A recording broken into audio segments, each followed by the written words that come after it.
बारे में कुछ महत्वपूर्ण चीजें बताने जा रहे हैं।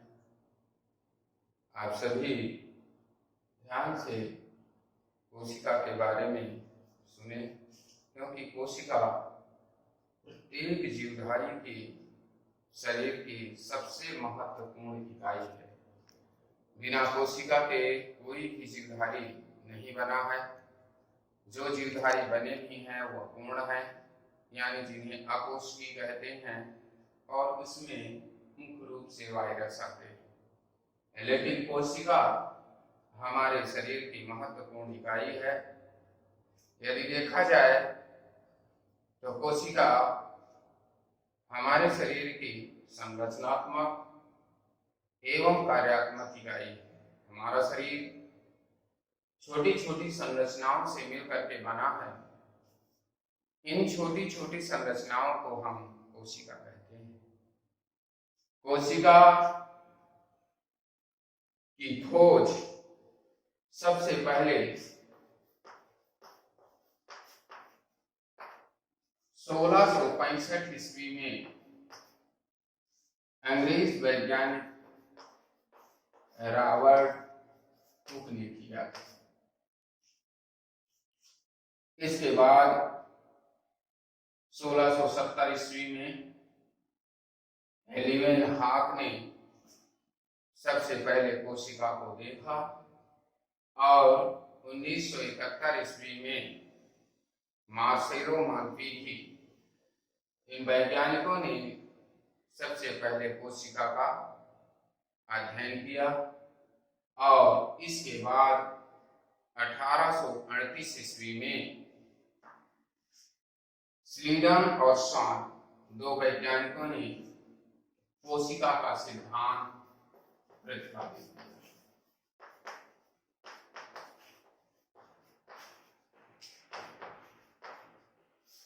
प्रिंसिपल ऑफ सेल, इन वैज्ञानिकों ने बताया कि प्रत्येक जीवधारी एक या अनेक कोशिकाओं से मिलकर के बना है, अर्थात या तो यूनिसेलुलर होगा या तो मल्टीसेलुलर होगा। कोशिका प्रत्येक जीवधारी की संरचनात्मक एवं क्रियात्मक इकाई है। यानी कि यदि हमारा शरीर बना है तो कोशिकाओं से, और यदि हमारे शरीर के अंदर कोई भी कार्य होता है तो कोशिका के द्वारा ही होता है। और तीसरी महत्वपूर्ण बात उन्होंने बताया कि कोशिका हमारे शरीर की आनुवंशिकी इकाई है। आनुवंशिकी का मतलब अनुकरण करने वाले, अर्थात प्रत्येक जीवधारी से दूसरे जीवधारी में कोशिका का निर्माण होता है। कोशिका हमारे शरीर के उपापचय की भी इकाई है, अर्थात जितनी भी उपापचयी क्रियाएं होती हैं हमारे शरीर के अंदर, वो सारी की सारी कोशिकाओं के द्वारा ही होती हैं। तो आइए हम सबसे पहले आपको बताते हैं कि संरचना के आधार पर जो है कोशिकाएं मुख्य रूप से दो प्रकार की होती हैं। पहला प्रोकैरियोटिक,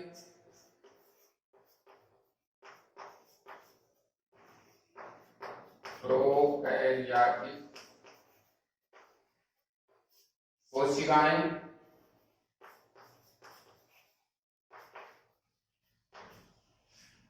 प्रोकैरियोटिक सेल्स, और दूसरा यूकैरियोटिक सेल्स।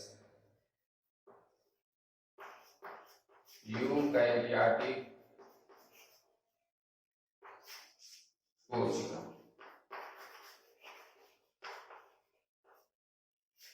प्रो मीन्स होता है प्रारंभिक, प्रोकैरियोटिक का मतलब होता है प्रारंभिक केंद्रक वाली। कैरियन मीन्स केंद्रक होता है, प्रो मीन्स प्रारंभिक। यदि इसका संधि विच्छेद करें, प्रोधन कैरियन। प्रो मीन्स होता है इनिशियल, और कैरियन मीन्स होता है न्यूक्लियस, अर्थात जिनमें प्रारंभिक केंद्रक पाया जाता है उन्हें प्रोकैरियोटिक कोशिका कहते हैं। यहाँ पर प्रारंभिक केंद्रक का तात्पर्य ये है कि जिनमें केंद्रक पूर्ण विकसित नहीं होता है, अर्थात केंद्रक के के चारों ओर केंद्रक कला नहीं पाई जाती। तो जब केंद्रक के चारों ओर केंद्रक कला नहीं पाई जाती है और केंद्रक मिश्रित अवस्था में पाया जाता है तो उसी को जो है हम प्रोकैरियोटिक सेल्स। जो प्रोकैरियोटिक सेल्स होती हैं इनकी विशेषता ये होती है कि इनके सभी जो कोशिकांग होते हैं वो मिश्रित अवस्था में पड़े रहते हैं, अलग अलग यानी फ्री कंडीशन में नहीं होते हैं, स्वतंत्र अवस्था में नहीं पाए जाते हैं। लेकिन जब यूकैरियोटिक जो कोशिकाएं होती हैं उनमें केंद्रक के चारों ओर केंद्रक कला पाई जाती है। यू का मतलब होता है सत्य, यू प्लस कैरियन। यू मीन्स होता है ट्रू, कैरियंस मीन्स होता है न्यूक्लियस, यानी जिनमें सत्य केंद्रक पाया जाता है अर्थात केंद्रक के चारों ओर केंद्रक कला पाई जाती है तथा सभी कोशिकांग फ्री कंडीशन में यानी अलग अलग होते हैं। सामान्य रूप से देखा जाए तो कोशिका एक कारखाना है, कोशिका कारखाना है। जिस प्रकार से कारखाने में कई मशीनें होती हैं और कर्मचारी होते हैं जो अलग अलग कार्य करते हैं, ठीक उसी प्रकार से कोशिका के अंदर भी अलग अलग कोशिकांग होते हैं जो अलग अलग कार्य करते हैं, अलग अलग प्रकार के होते हैं। जिस प्रकार से एक कारखाने में कच्चे माल की आवश्यकता होती है और कच्चे माल के द्वारा फिर उत्पाद बनते हैं, ठीक उसी प्रकार से कोशिका के अंदर भी कच्चा माल के रूप में कार्बन डाइऑक्साइड और जल का उपयोग होता है। ये सूर्य की प्रकाशित ऊर्जा को रासायनिक ऊर्जा में चेंज कर देती हैं और ग्लूकोज के रूप में या कार्बोहाइड्रेट के रूप में संचित कर देती हैं। जिस प्रकार से कारखाने में जो प्रोडक्ट बनते हैं, जो माल बनता है, उसको रखने के लिए गोदाम की आवश्यकता होती है, ठीक उसी प्रकार से यहाँ भी कोशिका के अंदर भी जो आवश्यकता से अधिक यानी कि जो भी मटेरियल बनता है वो वहां पर जो है लवक के रूप में अवर्णी लवक जो होते हैं उनको जो है मंड के रूप में संचित कर लेते हैं। तो इस प्रकार से अवर्णी लवक जो होते हैं गोदाम का कार्य करते हैं जो कि संचित यानी आवश्यकता से अधिक जो पदार्थ है, प्रोडक्ट है, उनको संचित करते हैं। इस प्रकार से देखा जाए तो कोशिका एक कारखाना है जो कि हमारे शरीर के अंदर पाया जाता है, यानी हमारा शरीर एक नहीं अनेकों कोशिकाओं से मिलकर के बना है। हमारे शरीर में ये कोशिकाएं अलग अलग कार्य करती हैं और इनमें पाए जाने वाले जो कोशिकांग हैं उनका कार्य भी अलग अलग होता है। जैसे उदाहरण के लिए देखा जाए केंद्रक का कार्य अलग है, माइटोकॉन्ड्रिया का कार्य अलग है, अंतःप्रदब्बी जालिका यानी एंडोप्लाज्मिक रेटिकुलम का कार्य अलग है, गोल्गी बॉडी का कार्य अलग होता है। ठीक इसी प्रकार से लाइसोसोम्स, सेंट्रोसोम्स इनका भी कार्य अलग अलग प्रकार से होता है। सामान्य रूप से कुछ माइटोकॉन्ड्रिया को कोशिका का पावर हाउस कहते हैं। क्यों कहते हैं? क्योंकि जो भी जितनी भी ऊर्जा होती है यानी निकलती है कोशिका के अंदर, ग्लूकोज का ऑक्सीकरण होता है और ग्लूकोज के ऑक्सीकरण से जो ऊर्जा निकलती है सारी की सारी ऊर्जा एटीपी के रूप में माइटोकॉन्ड्रिया में संचित हो जाती है। इसलिए माइटोकॉन्ड्रिया को कोशिका का पावर हाउस कहते हैं। इसके अलावा आप देखते होंगे जिस प्रकार से कारखाने में इंजीनियर होता है, वर्कशीयर होते हैं, ठीक उसी प्रकार से कोशिका के अंदर डीएनए और आरएनए होते हैं। आरएनए तो ऐसे वर्कशीयर हैं जो प्रोटीन का मुख्य रूप से निर्माण करते हैं, प्रोटीन की फैक्ट्री कहलाती है, जबकि डीएनए जो होते हैं समस्त क्रियाओं का संचालन यानी नियंत्रण जो कोशिका के केंद्र के अंदर होते हैं, तो ठीक उसी प्रकार से इसका नियंत्रण और संचालन डीएनए या केंद्र के द्वारा कोशिका के अंदर होता है। सामान्य रूप से देखी जाए तो कोशिकाएं कई प्रकार की होती हैं। प्रकार पर आए तो प्रकार में देखेंगे तो अनेकों प्रकार की कोशिकाएं, कोई गोल, अंडाकार, चक्री, बहुभुजाकार, खरबूजाकार, या राड के आकार की कोशिकाएं होती हैं, लेकिन यदि उनकी लंबाई चौड़ाई के बारे में देखा जाए तो सबसे छोटी कोशिका को पीपियालो कहते हैं और सबसे बड़ी कोशिका जो होती है वो शुतुरमुर्ग का अंडा। शुतुरमुर्ग का अंडा जो है आप लोगों ने देखा होगा, सबसे बड़ी कोशिका के रूप में जो है यह है पाया जाता है, जबकि पीपियालो जो होता है ये सबसे छोटी कोशिका होती है। इस प्रकार से कोशिकाओं की साइज, कोशिकाओं का आकार अलग अलग प्रकार के जंतुओं में अलग अलग प्रकार से पाया जाता है। सामान्य रूप से कोशिका को देखी संरचना देखी जाए, संरचना यहाँ पर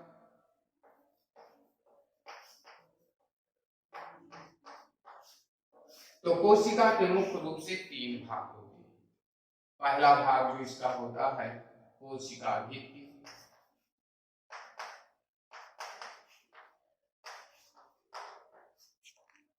और दूसरा भाग होता है इसका रिक्तिका,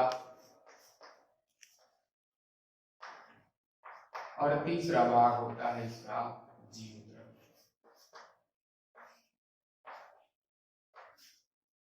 यदि कोशिका भित्ति को देखें तो सबसे बाहर की ओर पाई जाती है। कोशिका भित्ति के आधार पर ही जंतु और पादप कोशिकाओं को अलग किया गया है। जंतु कोशिका जो होती है उसमें कोशिका भित्ति नहीं पाई जाती है, जबकि पादप कोशिका जो होती है उसमें कोशिका भित्ति पाई जाती है, और इसी के आधार पर जंतु और पादपों को अलग कर दिया गया है। वैसे जंतु और पादप कोशिकाओं में मुख्य जो अंतर है वो कोशिका भित्ति को ही माना गया है। इसके अलावा पादप कोशिकाओं में देखेंगे तो नवक पाए जाते हैं, जबकि जंतु कोशिकाओं में नहीं होते हैं। और तीसरी विशेषता ये होती है, अंतर ये होता है कि जो जंतु कोशिकाएं होती हैं उनमें सेंट्रोसोम पाए जाते हैं, लेकिन पादप कोशिकाओं में नहीं होती हैं। रिक्तिकाएं जो होती हैं पादप कोशिकाओं में होती हैं, जबकि जंतु कोशिकाओं में नहीं होती हैं। ये मुख्य अंतर है। तो कोशिका भित्ति के आधार पर जंतु और पादप कोशिकाओं को अलग किया गया है। कोशिका भित्ति जो होती है 3 भागों से मिलकर बनती है, प्राथमिक, द्वितीयक और तृतीयक जो भित्तियां होती हैं वही इसका निर्माण करती है। रिक्तिका कोशिका प्रारंभ में छोटी होती है, लेकिन जैसे जैसे वृद्धि करती है इसके अंदर का जो जीवद्रव्य होता है वो जिस स्थान को खाली कर देता है वही खाली स्थान रिक्तिका कहलाता है। और रिक्तिका में जो है मुख्य रूप से पोषक पदार्थ या भोज्य पदार्थ जो होते हैं वो संचित हो जाते हैं। जीवद्रव्य जो कि सबसे महत्वपूर्ण भाग है कोशिका में पाया जाने वाला, आप कह सकते हैं कि ये कोशिका के अंदर पाया जाने वाला एक सजीव पदार्थ होता है, जो कि एक रंगहीन का मतलब जो जिसके आर पार देखा जा सके, गाढ़ा, और साथ ही साथ जो है बहुत ही कह सकते हैं आप कोलाइडी विलयन के रूप में ये होता है। इसके मुख्य रूप से 2 भाग होते हैं जीवद्रव्य के। इसका पहला भाग है कोशिका द्रव्य,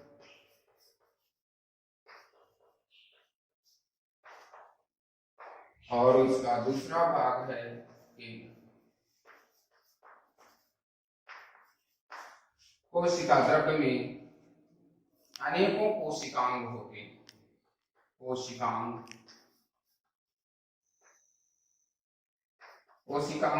का मतलब कोशिका के अंग, जिन्हें ऑर्गेनेल्स कहते हैं। और ये कोशिकांग जो मुख्य रूप से होते हैं उनमें है माइटोकॉन्ड्रिया,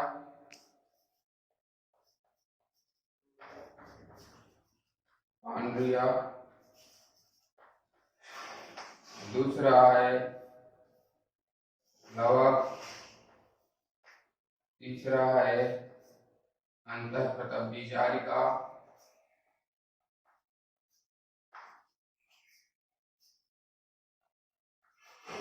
अंतःप्रतंबी जालिका, चौथा है गाल्जी काय,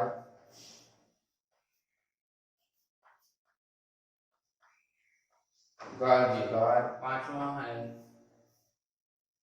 लाइसोसोम्स,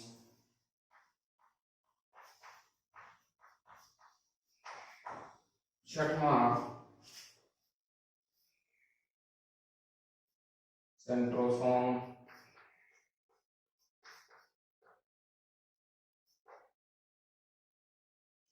सेंट्रोसोम्स ये कोशिकांग होते हैं जो कोशिका के अंदर पाए जाते हैं। इन्हीं में आप देखेंगे तो केंद्रक ये पाया जाता है। केंद्रक के अंदर ही डीएनए आरएनए होते हैं। केंद्रक समस्त जैविक क्रियाओं का संचालन और नियंत्रण करता है। बिना केंद्रक की कोशिका जो होती है वो निर्जीव कह सकते हैं कि मानी जाती है। केंद्रक जो होता है इसमें मुख्य जो भाग है इसके तो केंद्रक क्षेत्र होते हैं, केंद्रक द्रव्य और केंद्रिका जिसमें डीएनए और आरएनए पाए जाते हैं। तो इस प्रकार से ये कोशिका के महत्वपूर्ण कोशिकांग होते हैं। आज के इस वीडियो में हम आपको यही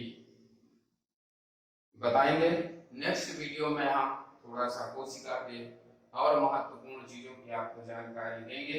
लेकिन आज केवल इतना ही।